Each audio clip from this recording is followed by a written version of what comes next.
Salam ala asyrafil anbiya'i wal mursalin wa ala alihi wa sahbihi ajma'in. Subhanaka la ilma lana illa ma 'allamtana innaka antal alimul hakim. Rabbi shrah li sadri wa yassir li amri wahlul 'uqdatam min lisani yafqahu qawli. Amma ba'd.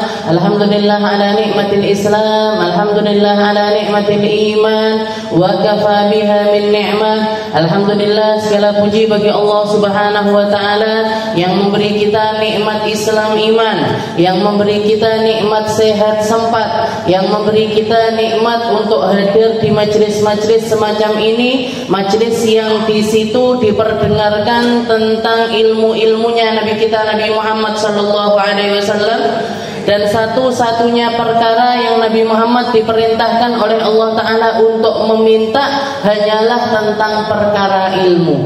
Allah Ta'ala mengatakan di dalam Al-Quran, wa qul rabbi zidni ilma. Wahai Muhammad, ucapkan, ya Allah, tambahkan ilmu bagiku. Rasulullah Ta'ala tidak pernah memerintahkan untuk Nabi Muhammad menjadi orang yang kaya raya, ataupun memiliki jabatan, atau memiliki perkara-perkara duniawi yang lainnya. Tapi satu-satunya yang Allah Ta'ala perintahkan kepada Nabi adalah Rabbi zidni ilma. Ya Allah, tambahi ilmuku, tambahi ilmuku. Dan ketika Nabi Muhammad SAW wafat, Sayyidah Fatimah Zahra mendatangi Sayyidina Abu Bakar As-Siddiq. Setelah itu menanyakan, aina miratun Nabi, wahai Abu Bakar, mana warisannya Nabi Muhammad SAW? Di sini Sayyidah Fatimah nanya, bukan nanya tentang perkara warisan secara materi, tapi beliau ingin menegaskan kepada anak cucunya bahwasanya para nabi, para rasul itu tidak meninggalkan harta duniawi apapun. Dijawab oleh Sayyidina Abu Bakar, ya Fatimah, innal anbiya lam yuwarrithu dinaran wala dirhaman walakin warrathul ilm. Wahai Fatimah, para nabi, para rasul itu tidak sama sekali meninggalkan warisan harta duniawi. Entah itu kebun, entah itu tanah, entah itu apapun, mereka enggak meninggalkan apapun. Walakin warrathul ilm. Tapi yang diwariskan oleh para nabi adalah ilmu. Bahkan para ulama mengatakan, misalkan ilmu itu ada bentuknya, ilmu ini kan nggak ada bentuknya, nggak bisa dilihat secara kasat mata. Oh, yang udah belajar fikih, yang ini nggak kelihatan. Apa terus nanti langsung di dahinya keluar ahli fikih, ahli hadis, ahli tafsir, kan nggak ada, nggak nampak sama sekali. Katanya para ulama, misalkan ilmu itu ada bentuknya, niscaya bentuknya akan lebih indah dibandingkan bintang, bulan, bahkan matahari sekalipun. Jadi keindahannya ilmu itu kalau ada bentuknya, dia akan lebih indah dibandingkan bintang, bulan, dan juga matahari. Sesuatu yang menjadi simbol perhiasannya Allah Ta'ala di atas langit, itu ilmu tidak bisa dibandingkan dengan itu semuanya. Makanya bumi ketika Nabi Muhammad meninggal ini nangis, Bu. Nangis, nanya sama Allah Ta'ala, ya Allah, siapa lagi yang akan aku banggakan mereka-mereka yang berjalan di atas punggungku? Maka Allah Ta'ala mengatakan, wahai bumi, jangan kamu risau, sesungguhnya ulama ummati ka'ambiya Bani Israel. Ulamanya umatnya Nabi Muhammad itu setara dengan nabi-nabinya Bani Israel. Kalau sebelum zamannya Nabi Muhammad, bahwa mereka semuanya punya nabi. Ada Nabi Isa, ada Nabi Musa, ada Nabi Ibrahim, ada Nabi Ismail. Banyak sekali nabi-nabi sebelum Rasulullah SAW. Tapi Nabi Muhammad ini kan pamungkasnya. Nabi Muhammad ini kan nabi yang terakhir.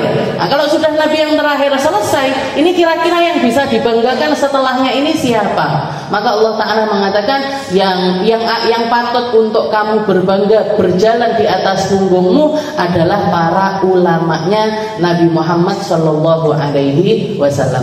Mereka-mereka yang menghabiskan waktunya di dalam belajar maupun mengajar tentang ilmunya Nabi. Masih yang kecil-kecil sekalipun. Kecil-kecil itu kayak apa, Ustazah? Ya, ngajarin alif ba ta.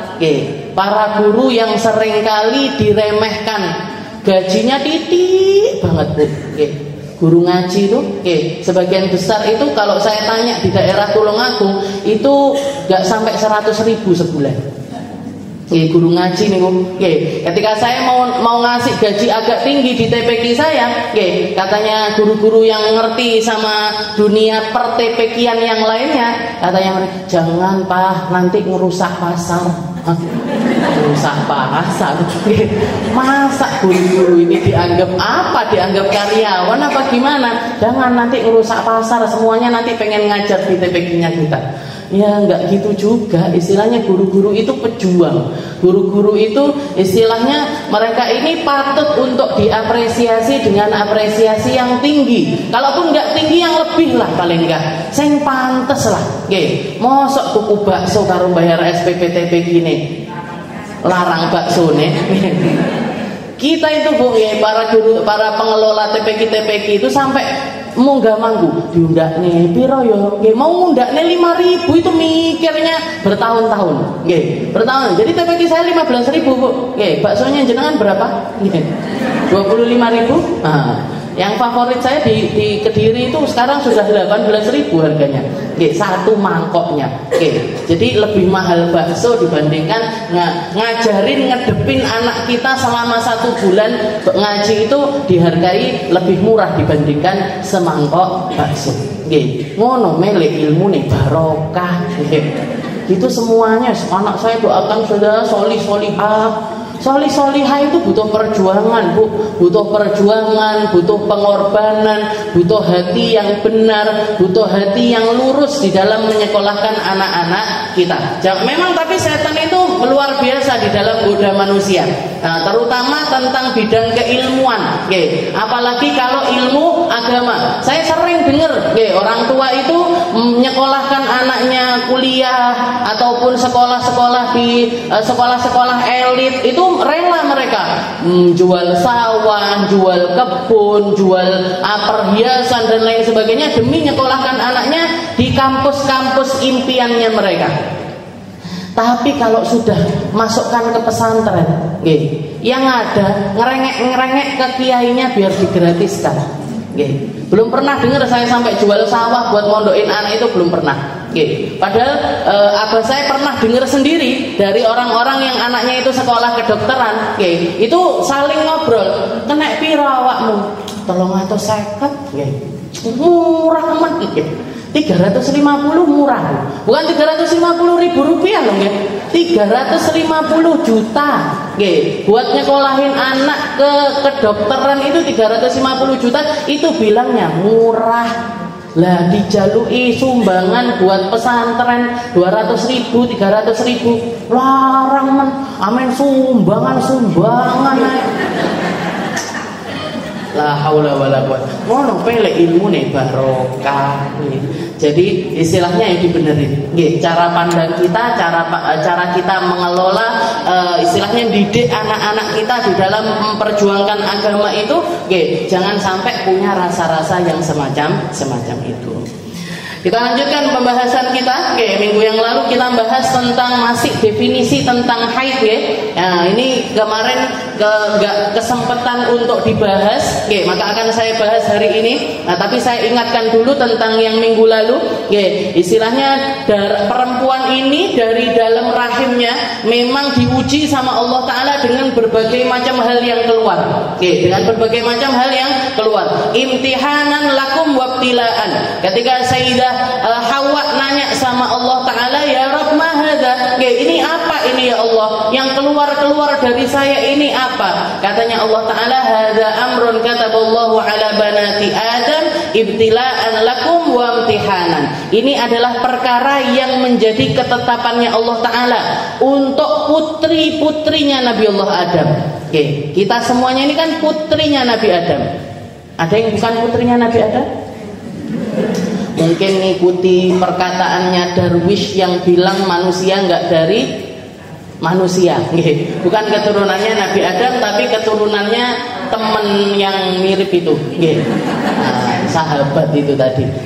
Jadi istilahnya anak banati Adam, anak putri putri-putrinya Nabi Allah Adam ini memang dikasih sama Allah Ta'ala ujian berupa berbagai macam hal yang keluar darinya. Termasuk diantaranya adalah darah. Maka darah ini di dalam pengelolaannya kita wajib punya ilmunya, wajib ngerti semuanya, mana yang haid, mana yang nifas, mana yang istihadah. La rabi'alah. Jadi darah yang keluar dari rahim perempuan itu hukumnya cuma 3 macam. Kalau enggak haid, ya nifas, ya istihadah. Kalau haid sama nifas ini nanti perkara-perkara yang diwajibkan bagi manusia untuk beribadah, banyak yang diperintahkan sama Allah Ta'ala untuk nggak dilakukan. Sholat, puasa, baca Al-Quran, megang Al-Quran, berdiam diri di dalam masjid, berhubungan suami istri dan lain sebagainya. Itu kalau orang lagi suci, orang lagi suci atau lagi istihadah, itu semuanya menjadi perkara yang boleh dilakukan, bahkan wajib dilakukan. Untuk sholat sama puasa tetap wajib. Istihadah sekalipun mereka wajib untuk puasa. Tapi kalau haid ini semuanya jadi nggak boleh. Sholat nggak boleh, puasa bukan cuma nggak boleh dan tidak sah. Jadi sholatnya orang yang haid itu bukan cuma haram, tapi haram plus tidak sah. Tidak sah ini berarti gimana? Tidak sah kalau sholat memang nggak diperintahkan untuk mengqadha. Kalau puasa misalkan, ada orang Ramadan karena saking semangatnya belajar di ribat Aisyah, melek benahi sholat, akhirnya Ramadan haid tetap sholat. Tetap puasa. Ramadan haid tetap puasa. Gimana ini hukum puasanya? Hukum puasanya haram. Berarti dia ketika melakukannya itu dihukumi dosa. Bukan dapat pahala tapi malah dapat dosa. Setelah itu tetap wajib mengqadha di hari yang lainnya. Kenapa? Karena puasanya tidak sah. Jadi bukan cuma haram tapi tidak sah, berarti tetap wajib untuk diqadha. Makanya yang perlu kita perhatikan itu memang rasa hati kita.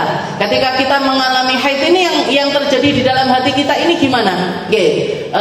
Menerima dengan takdirnya Allah Ta'ala atau ingkar dengan takdirnya Allah Subhanahu wa Ta'ala. Jadi yang pertama adalah darah haid. Apa itu darah haid? Darah haid adalah darah yang keluar dari rahim perempuan bagian atas.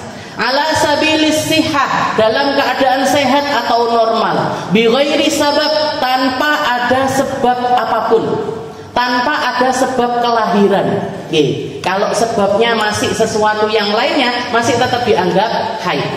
Kayak misalkan ada anak umur 10 tahun sepedahan dari Kampung Dalam ke Ringen Pitu, balik neh neng Tulungagung, balik neh neng Ringen Pitu, sampai berjam-jam naik sepeda.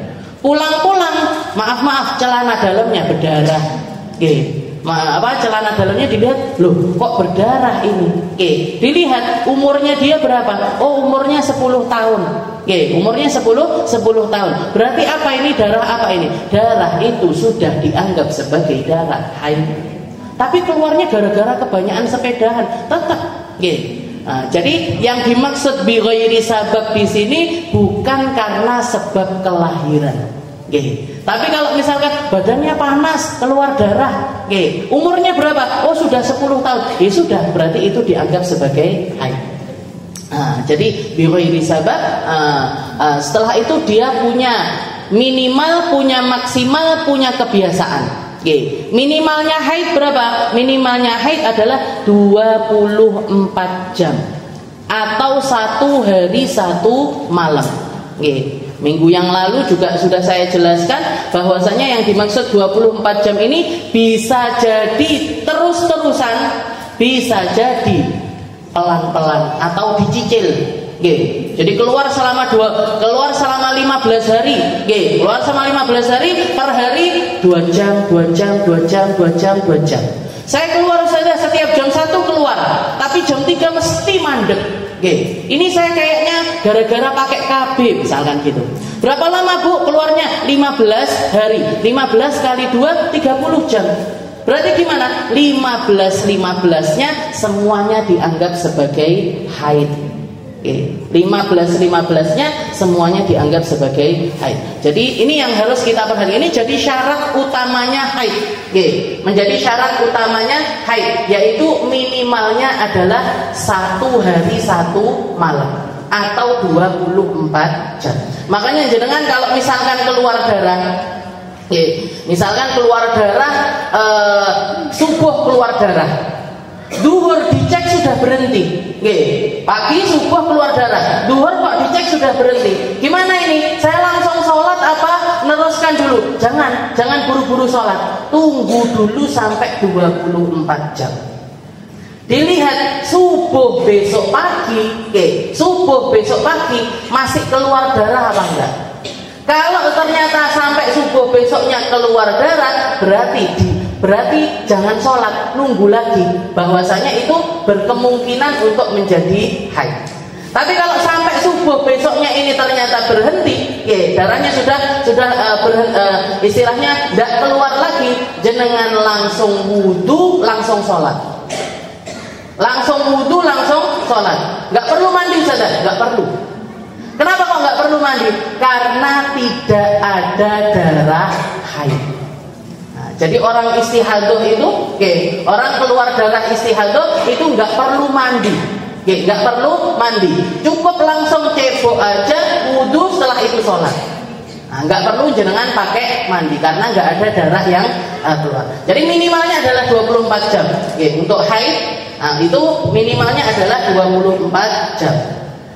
Maksimalnya berapa? Maksimalnya adalah 15 hari 15 malam. Nah ini untuk madhabnya Imam Syafi'i, ini maksimalnya adalah 15 hari 15 malam. Dihitung dari kapan? Dihitung dari pertama kali melihat darah. Jadi pertama kali dilihat dari pertama kali melihat darah. Makanya jenengan kalau nulis haidnya, kalau nandain tanggal haidnya, jangan cuma ditandain tanggalnya saja, tapi jam keluarnya juga harus ditandain.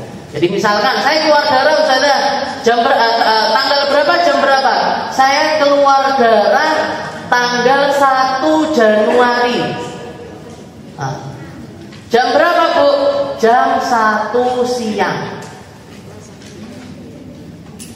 Saya keluar darah tanggal 1 Januari jam 1 siang. Setelah itu lagi yang perlu dicek, sudah sholat duhur apa belum? Biasanya wong-wong lek wis, tamune teko, ya wis. Enggak nginget-nginget wis sholat duhur apa belum. Padahal karena keluarnya jam 1 siang, otomatis kan sudah masuk waktu duhur. Otomatis sudah masuk waktu duhur. Berarti kalau misalkan belum sempat sholat, langsung ditandain qada duhur. Qada duhur. Kapan ini nanti ngodoinnya? Setelah suci dari haid. Jadi minimal kalau jenengan nyatet haid, yang harus dicatat adalah tanggalnya, jamnya, sama kodok atau tidak, ada kodok sholat di waktu tersebut atau tidak. Biar setelah suci langsung bisa ngodoi. Biar langsung begitu setelah selesai suci bisa langsung ngodoi. Setelah itu nanti 1 Januari jam 1 siang. Ini keluarnya. Berarti apa? Dihitung nanti tanggal 2 Januari jam 1 siang. Ini dihitung 1 hari. Tanggal 2 1, tanggal 3 2, tanggal 4 3, terus sampai tanggal 16 Januari jam 1 siang itu adalah waktu maksimal haid saya. Kalau sampai keluar darah di atas tanggal 16 jam 1 siang, berarti yang setelah jam 1 siang itu dianggap sebagai istihadah. Yang sebelum jam 1 siang masih bisa dianggap sebagai haid. Walaupun nanti perlu dilihat lagi. Karena macamnya istihadah ini nanti ada dua macam. Itu tentang haid. Jadi minimalnya adalah 24 jam. Maksimalnya adalah 15 hari 15 malam. Biasanya orang normalnya haid itu antara 6 sampai 7 hari. Normalnya orang haid itu antara 6 sampai 7 hari. Dan biasanya siklusnya itu 1 bulan sekali. Jadi kalau misalkan 6 hari haid, berarti biasanya sucinya 24 hari. Nah, kalau haidnya 7 hari, biasanya sucinya 23 hari. Kalau haidnya 10 hari, biasanya sucinya 20 hari. Itu paling normalnya orang haid. Tapi kalaupun misalkan nggak seperti itu siklus kita, juga nggak masalah. Yang penting nggak sampai 15 hari 15 malam. Nah ini jadi tentang haid, sampai di sini paham ya? Nah, jadi pakem atau rumusan dari haid itu minimal yang harus kita pahami dulu itu minimalnya 24 jam, maksimalnya 15 hari, biasanya 6 sampai 7 hari. Setelah itu sekarang kita bahas tentang nifas. Apa itu nifas? Nifas itu adalah darah yang keluar setelah kosongnya rahim dari kehamilan. Jadi kalau ada orang menikah, setelah itu hamil, maka misalkan dia itu keguguran ataupun melahirkan secara normal, darah yang keluar setelah kelahiran itu dianggap sebagai darah nifas. Tapi kalau misalkan darah yang keluar bersamaan dengan bayi, itu bukan darah nifas. Namanya darah makhot kalau di dalam Al-Quran. Ketika Allah Ta'ala menceritakan tentang Sayyidah Maryam, Allah Ta'ala mengatakan fa'aja'ahal makhadu ila jid'in nakhlah qalat ya laitani mitu qabla hadha wa kuntu nasyan mansiya. Katanya Sayyidah Maryam, ketika datang makhotnya, ketika datang waktu kelahirannya Nabiullah Isa, Allah Ta'ala mengarahkan Sayyidah Maryam untuk mendekati pohon korma. Setelah itu wahuzzi ilaihi bijid'in nakhlah tusaqit alaiki rutaban zakiyah. Katanya Allah Ta'ala, wahai Maryam, kamu goncang ini pohon korma biar dia menjatuhkan korma-kormanya, silahkan kamu makan untuk jadi tenaga kamu melahirkan. Dan Sayyidah Maryam waktu itu beliau mengatakan qalat ya laitani mittu qabla hadza wa kuntu nasyan mansiya. Ya Allah, seandainya saya itu jadi orang yang enggak dianggap orang sama manusia. Kuntu nasyan, seandainya saya ini dilupakan aja sama orang, enggak ada orang yang kenal sama saya. Kenapa? Karena beliau merasa berat sekali di dalam menghadapi cobaan tersebut. Bayangkan di usia masih belum sampai 15 tahun, di dalam riwayat itu dikatakan Sayyidah Maryam itu hamil Nabiullah Isa itu umurnya belum sampai 15 tahun. Gak punya suami, gak punya orang tua, karena abahnya Imran itu punya anak atau istrinya hamil itu usianya di atas 90 tahun. Jadi Imran sama istrinya Hannah itu mendambakan anak itu lama sekali. Baru dikasih anak sama Allah Ta'ala usia 90 tahun lebih. Jadi begitu anaknya lahir, nggak lama setelah itu meninggal. Jadi nggak punya orang tua, nggak punya suami, tahu-tahu dicoba sama Allah Ta'ala punya anak hamil tanpa perantara laki-laki sama sekali. Jadi kalimatnya beliau wa kuntu nasyan mansiya, seandainya aku ini dilupain aja sama orang, dilupain aja sama orang, jangan ada orang yang ingat tentang diriku. Nah itu di dalam kalimat tersebut Allah Ta'ala fa'aja'ahal makhod, datang darah ataupun rasa kelahiran itu datang kepada Sayyidah Maryam. Nah, maka dikatakan yang namanya darah wiladah atau darah yang keluar berbarengan dengan bayi itu tidak dianggap sebagai nifas. Yang dianggap sebagai nifas setelah bayinya lahir, bahkan setelah kosongnya rahim dari kehamilan. Setelah kosongnya rahim dari kehamilan. Jadi misalkan ada perempuan hamil, dia sudah terbukti hamil, entah itu dengan tes pack atau dengan perkataannya bidan atau dengan perkataannya dokter, oh iya bu, jenengan hamil. Oh iya bu, jenengan ini ada bayinya ini di dalam. Jenengan sedang berada di masa kehamilan. Nah, tahu-tahu setelah itu, misalkan 4 bulan kah, atau 5 bulan kah, atau 6 bulan kah, ternyata bayinya keluar. Atau yang kita sebut dengan biasanya keguguran. Jadi siqit, keguguran, bayinya gugur, bayinya jatuh. Gimana ini? Darah yang keluar setelah bayi ini tadi hukumnya apa? Hukumnya adalah nifas, bukan haid. Jadi perempuan yang penting sudah ada bukti kehamilan. Itu darah yang keluar setelah kosongnya rahim, itu namanya adalah nifas. Atau bayi beneran yang lahir, maksudnya setelah sempurna 9 bulan, setelah itu dia lahiran, ya sudah, bayi yang keluar setelah kosongnya rahim itu dianggap sebagai nifas. Juga saya pernah ngasih contoh jenengan, misalkan ada ibu-ibu hamil 5 kembar, misalkan, kan ada itu A, I, U, E, O, G, nah, kan ada. Jadi misalkan ada ibu-ibu lahir hamil kembar 5, G. Subuh-subuh lahir bayi pertama, dikai jeneng subuh. Duhur lahir lagi, dikasih nama duhur. Asar, maghrib, isya. Jadi anaknya 5 dikasih nama subuh, duhur, asar, maghrib, isya. Gimana ini? Yang dianggap sebagai darah nifas yang mana? Yang dianggap sebagai darah nifas adalah setelah bayi isya, setelah bayi yang kelima, setelah bayi yang terakhir. Nah, terus yang diantaranya ini tadi gimana? Ini semuanya namanya darah makhot. Kalau darah makhot itu secara hukum masuknya istihadah. Kalau perempuan mengalami hal tersebut, dia tetap wajib sholat. Loro ustazah, biasanya kan gitu. Sakit ustazah, Bu, orang sholat itu sama Allah Ta'ala dikasih pilihan sampai detik terakhir.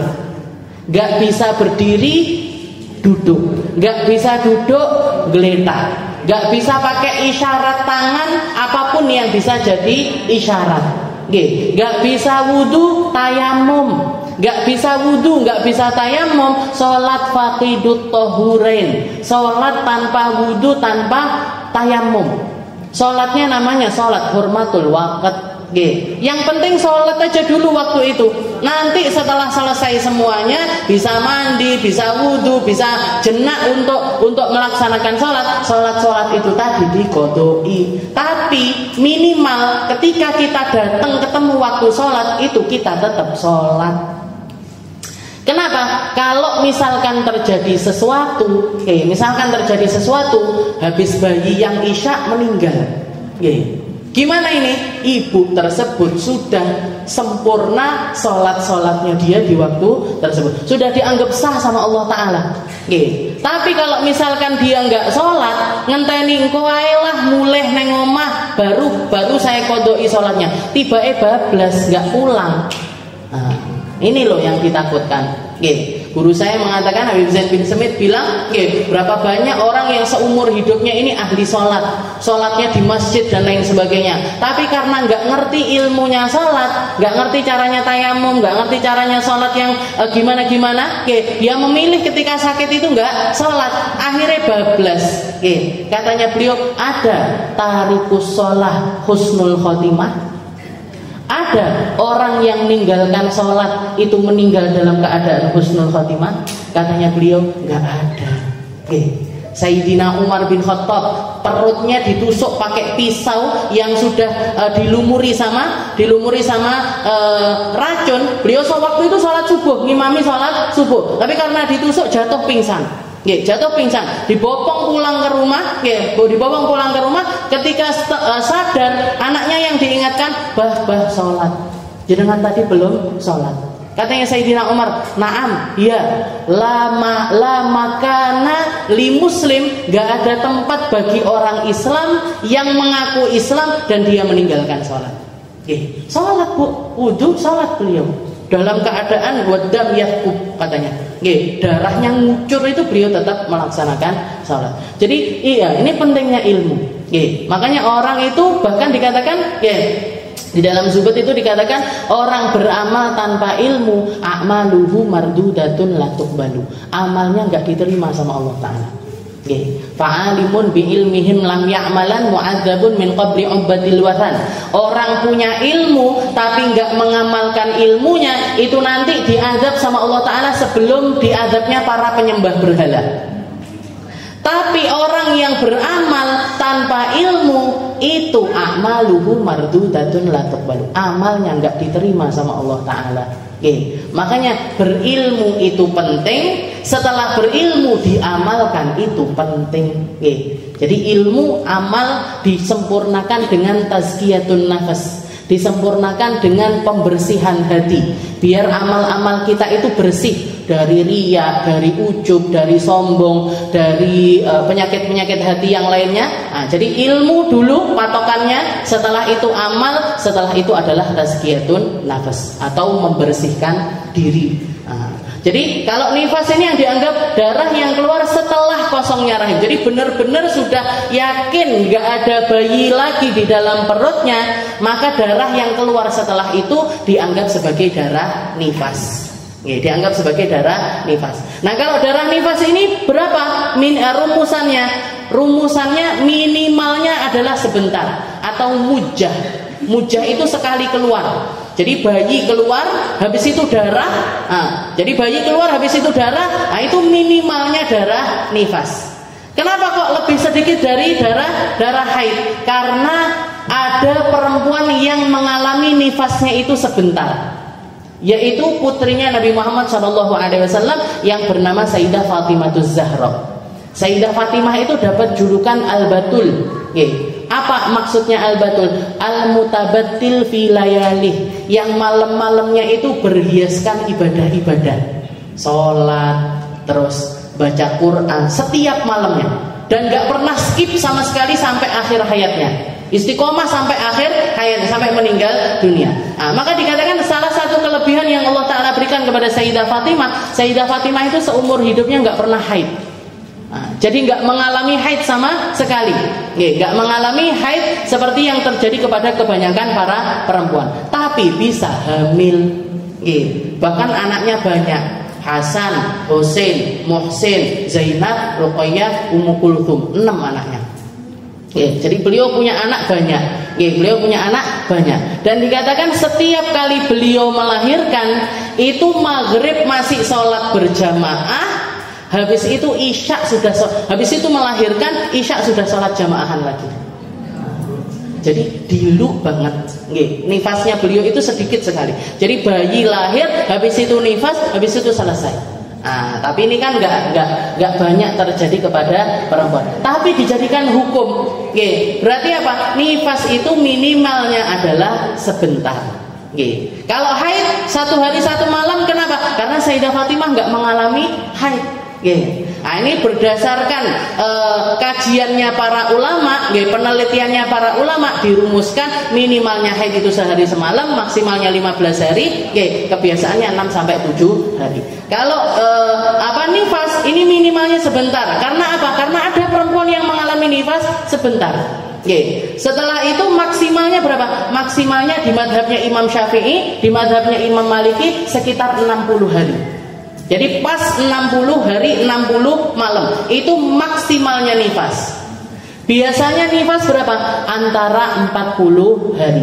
Seperti yang dikatakan di dalam hadis, kanatin nufasa ala ahdi Rasulillah sallallahu alaihi wasallam yaq'udna 40 yauman atau 40 lailah. Para sahabat menceritakan para perempuan yang nifas di zamannya Nabi itu rata-rata enggak sholatnya sekitar 40 harian. Antara 40 hari 40 malam. Maka dikatakan kebanyakan perempuan biasanya nifasnya antara 40 hari 40 malam. Ini tentang nifas. Nanti saya jelaskan lebih detail lagi, tapi titik-titik istilahnya. Saya cicil ilmunya. Nggih, ben jenengan kepek usada kok melek kedep iki. Nanti kalau banyak-banyak jenengan kewowokan. Jadi nifas itu seperti ini, minimal sebentar, maksimal 60 hari, biasanya 40 hari 40 malam. Jadi itu haid seperti itu kaidahnya. Nifas seperti itu kaidahnya. Ini 2 pakem ini harus kita pahami secara betul.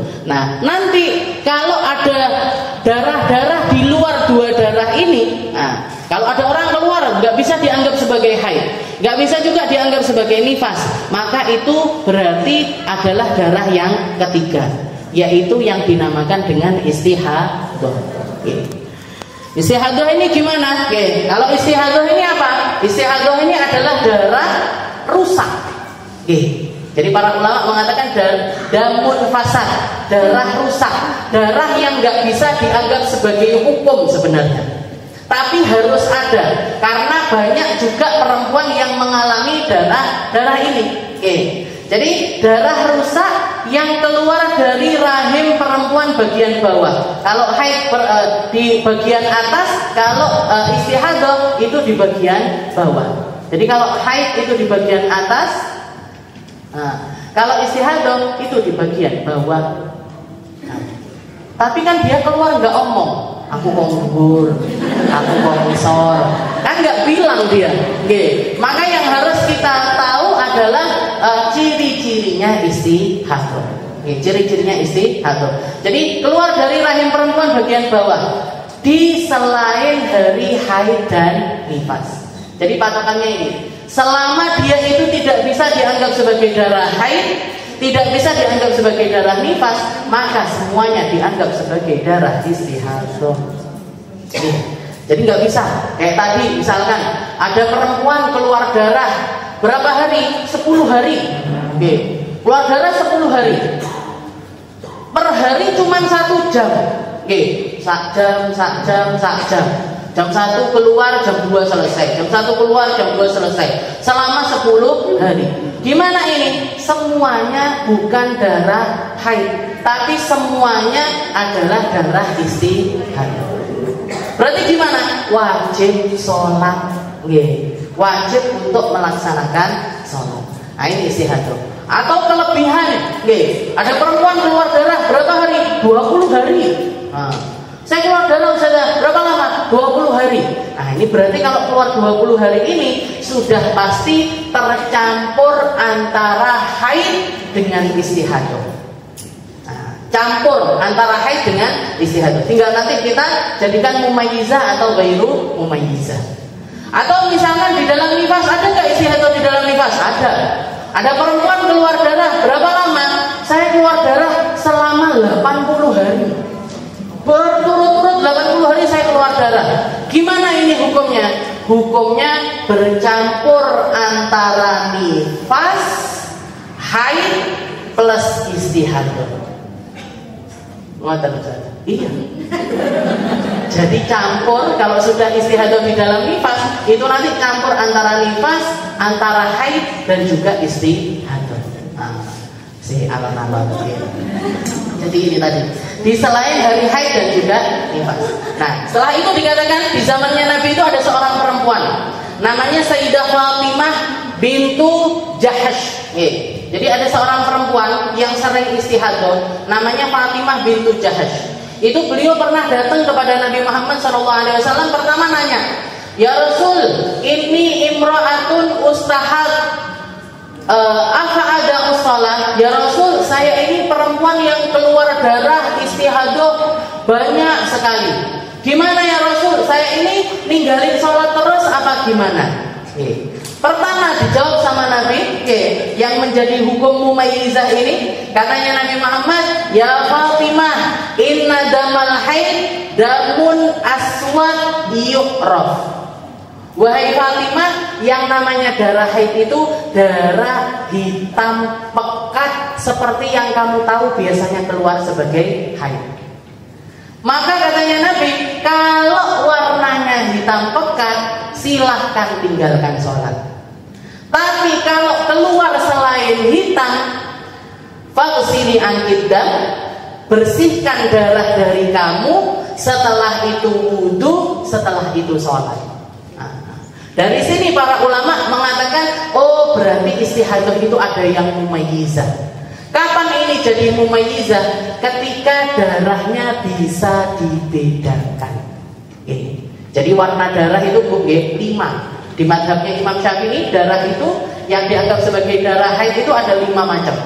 Yang paling kuat adalah hitam. Yang paling kuat adalah darah warna hitam. Di bawahnya adalah warna merah. Setelah itu coklat. Setelah itu kuning. Setelah itu keruh. Hitam, merah, coklat, kuning, keruh. Ini 5 warnanya darah. Kalau ada perempuan keluar darah dan darahnya itu lebih dari 15 hari 15 malam, kalau di bawah 15 hari 15 malam nggak perlu pakai patokan ini, nggak perlu. Tapi kalau sudah lebih dari 15 hari 15 malam keluar darah, kalau darahnya bisa dibedakan, maka cara menghukuminya yang kuat, yang haid, yang lemah istihadah. Seperti yang dikatakan sama Nabi tadi, innal haid damun aswad yu'raf. Darah haid itu darah hitam yang biasanya kamu mengalami haid. Kalau keluar seperti itu, maka jangan sholat. Tapi kalau keluar nggak seperti itu, cuci kemaluanmu, cuci darahnya, habis itu wudhu, habis itu sholat. Itu dinamakan, para ulama menamakannya, namanya adalah mustahadah mumayyizah. Perempuan istihadah tapi bisa membedakan darah. Saya kasih contoh biar jenengan paham. Misalkan ada perempuan keluar darah selama 20 hari. Keluar darah selama 20 hari. Gimana darahnya? 5 hari hitam, 5 hari merah, 5 hari coklat, 5 hari kuning. 5 hari hitam, 5 hari merah, 5 hari coklat, 5 hari kuning. Gimana ini? Yang haid yang mana? Yang haid yang 15 hari pertama. Hitam, merah, coklat, ini haid. Kuningnya Ustazah, kuningnya istihadah. Kenapa kok gitu? Karena yang ini kuat, yang ini lemah. Paham? Ini kuat, ini lemah. Saya kasih contoh lagi, masih seperti ini, tapi tak balik. Orang keluar darah selama 20 hari.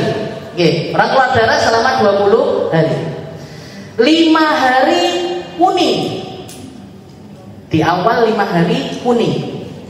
Habis itu 5 harinya lagi merah. 5 harinya lagi hitam. 5 harinya lagi coklat. Gimana ini? Yang haid yang mana? Yang haid adalah 15 hari yang terakhir. Yang kuning ini saja. Yang kuning istihadah. Tapi di awal kadung nggak sholat pripun. Kadung nggak sholat 5 hari ini tadi gimana? Ya sudah diqodoi. Jadi kalau yang namanya mumayyizah itu, yang dianggap haid adalah yang hitam. Yang hitam, yang kuat, yang bisa digabungkan dalam kurun waktu 15 hari 15 malam. Kalau bisa digabungkan dalam 15 hari 15 malam, maka dia dianggap sebagai haid. Yang lemah dianggap sebagai istihadah. Saya kasih contoh lagi. Saya kasih contoh lagi. Jadi misalkan ada perempuan sama keluar darah selama 20 hari. 20 hari dia keluar darah. 20 hari dia keluar darah. Tapi darahnya cuma 2 macam. Yang pertama warnanya hitam 10 hari. 10 hari yang kedua warnanya merah. Jadi 10 hari hitam, 10 hari merah. Berapa ini berarti? Yang haid berapa hari? Yang haid adalah 10 hari. Yang 10 hari kedua semuanya adalah istihadah. Tapi kan ada 15-nya saja. Makanya dikatakan mumayyizah itu yang kuat yang haid, yang lemah istihadah. Kenapa kok yang 10 hari ini juga semuanya dianggap sebagai istihadah? Karena dia satu kesatuan. Gak masuk ke dalam warna hitam. Jadi yang hitam aja yang dianggap sebagai yang dianggap sebagai haid. Yang 10 hari yang merah ini semuanya dianggap sebagai istihadah. Kenapa? Karena warnanya sama. Oke, merah semuanya, hitam semuanya. Nah, itu namanya adalah mumayyizah, bisa bedakan darah. Bisa membedakan darah. Beda lagi kalau misalkan keluar tapi darahnya nggak bisa dibedakan. Kayak misalkan keluar 20 hari. Jadi keluar selama 20 hari. Tapi keluarnya nggak, sehari hitam, sehari merah, sehari hitam, sehari merah, sehari hitam, sehari merah, terus sampai 20 hari. Terus sampai 20 hari. Gimana ini? Hukumnya gimana? Apa iso milih hitamnya aja apa bisa? Gak bisa. Nah, milih hitamnya saja gak bisa, milih merahnya saja juga gak bisa. Maka dia masuknya bukan mustahadah mumayyizah, bukan masuk ke yang mumayyizah, tapi masuk ke yang ghairu mumayyizah. Masuknya ke yang tidak bisa membedakan darah. Kalau yang nggak bisa membedakan darah ini gimana? Nah, ini tadi kan mumayyizah ya. Jadi patokan, dan ini lebih kuat dibandingkan yang ghairu mumayyizah atau yang tidak bisa membedakan darah. Nah, tidak bisa membedakan darah ini tetap patokannya juga dasarnya hadisnya Sayyidah Fatimah bintu Jahsy itu datang kepada Nabi. Ya Rasul, ini imra'atun ustahat fala atbur. Ya Rasul, saya ini keluar darah banyak sekali, enggak suci-suci. Saya keluar darah enggak suci-suci. Gimana ini ya Rasul? Jawabannya Rasul beda sama jawaban yang pertama. Katanya Nabi, ya Fatimah, wahai Fatimah, kamu tinggalkan sholat sesuai kadar kebiasaanmu. Kalau sudah di luar kadar kebiasaan, silahkan wudhu terus sholat. Silahkan wudhu, setelah itu sholat. Berarti apa? Berarti perempuan ini, Sayyidah Fatimah waktu itu darahnya nggak bisa dibedakan. Kalau darahnya nggak bisa dibedakan, dikembalikan ke kebiasaan bulan sebelumnya. Misalkan, ada perempuan kayak itu tadi, keluar ini lagi masalahnya. Keluar 20 hari, sehari hitam, sehari merah, sehari hitam, sehari merah, sehari hitam, sampai hari ke-20. Gimana ini? Saya menghukuminya gimana? Bu, dilihat haid bulan kemarin. Dilihat haid bulan kemarin. Bulan kemarin catatannya ada nggak? Oh, ada Ustazah. Berapa hari? Saya haid 7 hari. Saya haidnya 7 hari, sucinya 20 hari, misalkan gitu. Saya haid 7 hari, sucinya 20 hari. Nah, berarti gimana? Berarti dari 20 hari ini tadi, 7 harinya adalah haid. Sisanya semuanya istihadah. Jadi 13 harinya dianggap sebagai istihadah. Nah, ini kalau darahnya tidak bisa dibedakan. Nah, jadi menghukumi istihadah itu enggak, pokoknya saumnya 15 berarti haid, yang setelah 15 semuanya istihadah. Enggak bisa. Jadi enggak bisa sesimpel itu enggak bisa. Tetap harus kita teliti lagi. Nah, darahnya gimana, warnanya gimana, bisa bedakan apa enggak. Kalau bisa bedakan, yang kuat yang haid, yang lemah istihadah. Tapi kalau nggak bisa bedakan, kalau nggak bisa bedakan darahnya, misalkan warnanya sama semuanya, warnanya sama semuanya, atau nggak eling belas dada saya pokoknya metua ya, tak eling warnanya, gimana ini? Ya sudah, dikembalikan ke kebiasaan paling normal di bulan sebelumnya. Kebiasaan itu, yang dimaksud kebiasaan itu satu siklus, satu haid, satu suci. Nah, satu haid, satu suci itu namanya satu siklus. Jadi bukan cuma haidnya aja yang dihitung, tapi sucinya juga dihitung. Biar kalau misalkan ada perempuan, saya kasih contoh lagi, ada perempuan ini pernah bahkan saya nemuin di pondok pesantren dulu, ada orang setahun penuh keluar darah. Setahun penuh itu keluar darah. Jadi berarti 12 bulan dia keluar darah. Dan darahnya itu sama semuanya, merah terus sepanjang tahun. Gimana ini cara menghukuminya? Dikembalikan ke haid paling normal sebelumnya. Jadi bulan apa? Misalkan mulai dari Januari dari istihadah sampai bulan Desember. Nah ini gimana ini? Menghukuminya mana yang haid, mana yang istihadah ini gimana? Dikembalikan ke bulan yang sebelumnya. Desember misalkan dilihat. Oh bulan Desember itu saya haidnya 10 hari, sucinya 20 hari. Ya sudah, setiap bulan hukuminya kayak gitu. Januari 10 hari haid, 20 hari suci. Februari 10 hari haid, 20 hari suci. Terus sampai bulan Desember. Nah, jadi nggak bisa, oh haid saya 10 hari, sucinya 15 hari. Haidnya 10 hari, sucinya 15 hari, nggak bisa. Nah, jadi yang namanya satu siklus itu adalah satu haid plus satu suci. Yang paling normal. Yang paling normal, paling dekat dengan kejadian istihadah itu tadi. Paham? Hah? Jadi ini yang namanya nifas, ini yang namanya istihadah. Oke. Jadi darah yang keluar dari rahim perempuan itu cuma 3 macam. Haid, nifas, istihadah. Kalau nggak bisa dianggap sebagai haid, nggak bisa dianggap sebagai nifas, maka masuknya adalah menjadi istihadah. Nanti pelan-pelan. Dan insya Allah dari kemarin-kemarin saya lupa, ya Bu, safari dakwah dan lain sebagainya. Saya janjiin Mbak Ira untuk bikinkan buku panduan, sudah ada sebenarnya di laptop. Nah, nanti saya cetakkan biar jenengan punya ringkasan tentang ilmu haid, tapi tetap itu cuma ringkasan, jadi masih tetap harus butuh dijelaskan semacam ini agar kita bisa paham. Insya Allah. Jadi gini, ini kan kita bacanya kitab takrirat ya. Khusus kalau ngikuti takrirat itu babnya haid itu cuma sekitar 5 lembar, jadi cuma segini. Nah, ini berarti beliau ini masuk di dalam kategori ulama yang ketika ditanya, kenapa kok bikin bab haid itu selalu pendek? Katanya para ulama, nahnu la nahid wal mar'ah la tas'al.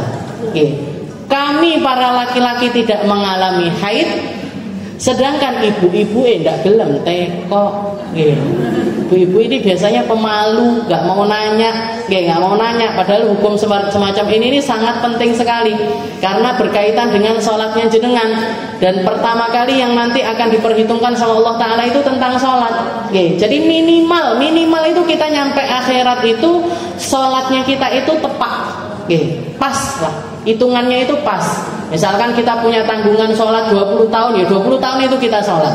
Kita punya tanggungan sholat 30 tahun, minimal 30 tahun itu kita sholat. Nah itu sudah minimal. Belum ngitung tentang khusyuknya, tentang rapinya dan lain sebagainya, belum. Tapi minimal itu ini. Nah, dan bisanya rapi sholatnya kita itu nggak bisa kecuali pakai ilmu haid. Jadi jangan tahu, oh saya lagi haid, oh saya lagi istihadah, oh saya lagi nifas. Jadi kalau tahu dan mandinya benar. Nah, ketika suci mandinya benar. Nah, ini mungkin poin yang harus saya kasih tahu ke jenengan sekarang. Jadi orang kalau suci dari haid, itu harus sangat berhati-hati. Jangan cuma ngelihat di pembalut aja. Oh, wis entek darah. Jangan. Ambil kapas 2, 1 dimasukkan sedikit ke kemaluan, 1 diludahin. Nanti kalau dilihat, oh sudah sama-sama putih, nah silahkan mandi.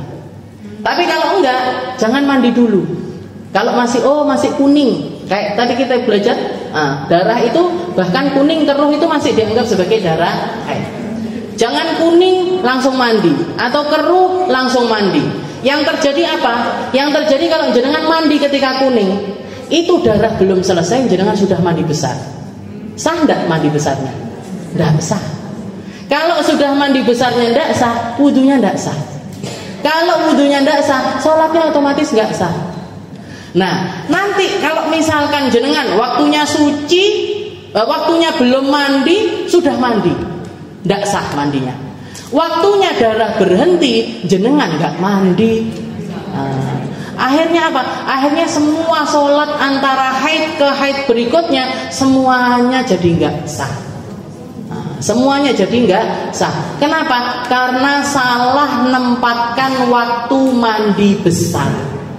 Salah nempatkan waktu mandi besar. Jadi zaman Rasul dulu, para perempuan Ansar itu bahkan sampai bawa celana dalamnya ke Sayyidah Aisyah. Celana dalam, Bu, saya belum pernah nemu. Ada paling foto lah. Saya keluar kayak gini gimana? Ada yang difoto, celana dalamnya. Pink waktu itu kalau nggak salah. Jadi dikirimkan ke saya. Tapi saya apresiasi. Berarti ini perempuan beliau itu perhatian sama haidnya. Jadi zaman perempuan Ansar itu datang bawa celana dalamnya. Wahai Aisyah, kayak gini yang keluar, kayak gini yang keluar, sudah boleh mandi apa belum? Katanya Sayyidah Aisyah, la ta'jili hatta tarayyannal qussatal bayda. Jangan buru-buru mandi. Tunggu sampai kapasmu itu warnanya putih bersih. Kalau sudah warna putih bersih, silahkan mandi besar. Tapi kalau masih belum putih bersih, jangan buru-buru mandi suci. Awalnya jangan kalau sudah hampir-hampir suci, itu minimal setiap waktu sholat dicek. Subuh dicek, duhur dicek, asar dicek. Kelihatan sudah putih, langsung mandi. Tapi kalau masih kuning, masih keruh, jangan buru-buru mandi suci. Jangan buru-buru mandi suci. Jadi di madhabnya Imam Syafi'i ngambil pendapatnya Sayyidah Aisyah yang mengatakan kuning keruh itu termasuk sebagai haid. Walaupun ada pendapat lain. Kalau nggak salah Sayyidah Hafsah apa Sayyidah Maimunah atau Sayyidah Ummu Salamah ketika beliau itu sempat mengatakan kunna la nu'addul qudrah was-sufra syai'an. Kami tidak menganggap kuning dan keruh itu sebagai haid. Jadi gampangnya gini, jangan ngambil di tengah-tengah. Sing biyen-biyen pripun Ustazah? Kadung nggak hati-hati kayak gitu gimana? Kadung yang ngoten wis pokoke kelihatan di softtek sudah nggak ada langsung mandi. Gimana? Yang lalu ngambil pendapat yang kedua ini. Ngambil pendapatnya Sayyidah Ummu Salamah. Sarep ngodoi Ustazah akeh heran. Enggak kober nyapo-nyapo ini ngodoi salat tok ini nanti. Jadi ilmu itu jangan sampai bikin jenengan jadi orang yang was-was. Jadi kan ilmu itu dengan kita ngertinya ilmu, jangan sampai bikin kita itu jadi orang yang was-was. Karena orang was-was itu jadi mainannya setan. Durung, tanine, durung, tanine. Wes putih sampai berhari-hari pangkat enggak mandi-mandi ya. Jadi jangan sampai. Tapi mulai sekarang ambil yang pendapat yang kuat, yaitu pendapatnya Sayyidah Aisyah yang menganggap kuning keruh itu masih dianggap sebagai